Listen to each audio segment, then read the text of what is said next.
Income और success दोनों का आपस में कोरिलेशन होता है। जिस हिसाब से आपकी इनकम होगी उसी के अनुरूप समाज के लोग आपको यह मानते हैं कि आप इस रेशियो में सफल हैं। लेकिन अगर कहीं आप किसी सिस्टम में लगे हुए हैं और इनकम नहीं आ रही है तो बिना इनकम के आप उस सिस्टम में कब तक टिके रहेंगे, प्रश्न सबसे बड़ा ये होता है। लेकिन उसी सिस्टम में, उसी कॉन्सेप्ट में और लोग सफल हो रहे हैं लेकिन आप नहीं सफल हो पा रहे हैं, उसका क्या कारण हो सकता है? तो इसमें सबसे बड़ा रोल होता है कि आपको सफल होने के लिए, अब जब सफल की मैं बात करूँगा तो वहाँ पे बात हमेशा आएगी कि आप as well as money, as well as successful life जो कुछ आप अचीव करना चाहते हैं, दोनों की बात करूँगा। आपने जो सीखा और उससे आपको जो आउटपुट की उम्मीद थी वह आउटपुट नहीं आ रहा है, तो इसका मतलब एनालिसिस करने का समय है, काउंसलिंग करने का समय है, आपका खुद का और आपके साथ जो भी एसोसिएट है उनका भी। क्योंकि केवल डटे रहने से इनकम नहीं आती है। जब हम कुछ करते हैं, जो हम एक्शन करते हैं, उसका जो रिएक्शन होता है, उसका जो आउटपुट होता है, उसको हम सक्सेस या अनसक्सेस के रूप में देखते हैं। लेकिन अगर राइट वे में एक्शन होगा तो राइट आउटपुट आएगा, राइट सक्सेस आएगा और राइट इनकम भी आएगी, जो आप एक्सपेक्ट करते हैं कि हमें इतना मिलना चाहिए। लेकिन अगर नहीं आ रही है तो उसका केवल एक ही कारण है कि वह है कि आप पर्याप्त कुशल नहीं हैं, पर्याप्त ट्रेंड नहीं हैं, पर्याप्त स्किल्ड नहीं हैं। क्योंकि ट्रेनिंग का किसी भी व्यक्ति का आपस में उतना ही संबंध है जितना कि उसके आउटपुट के पैरामीटर का। कैसे? आप देखिए, जो इफिशियंसी आती है वह ट्रेनिंग से आती है।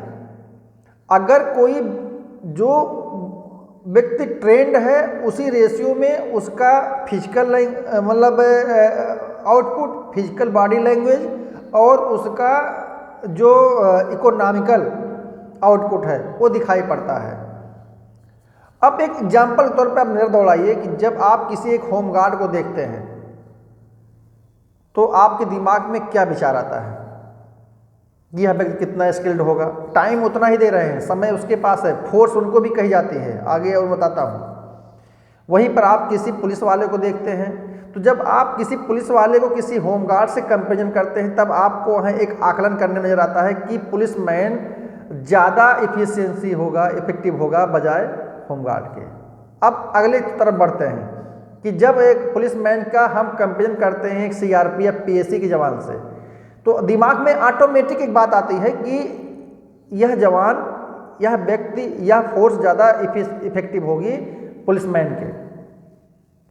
अब उसके बाद अपग्रेड वर्जन बढ़ते हैं कि जब हम सीआरपीएफ या पीएसी की तुलना हम एनएसजी कमांडो से करते हैं तो वहाँ पर देखते हैं कि वो ज़्यादा इफेक्टिव हैं, ज़्यादा आउटपुट देने वाले हैं, कम समय में ज़्यादा आउटपुट देंगे एज वेल एज आर्मी।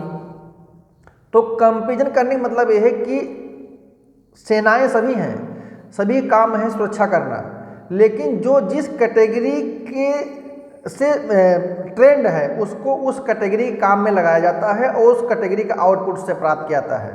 ठीक उसी तरीके से जब आप जिस लेवल का आपकी ट्रेनिंग होगी, जिस लेवल का आपकी इफिशियंसी होगी, उसी लेवल का आपका आउटपुट आएगा, उसी लेवल की आप इनकम जनरेट करेंगे, उसी लेवल से आप उसी रेशियो में आप सक्सेस को अपने लाइफ में पाएंगे।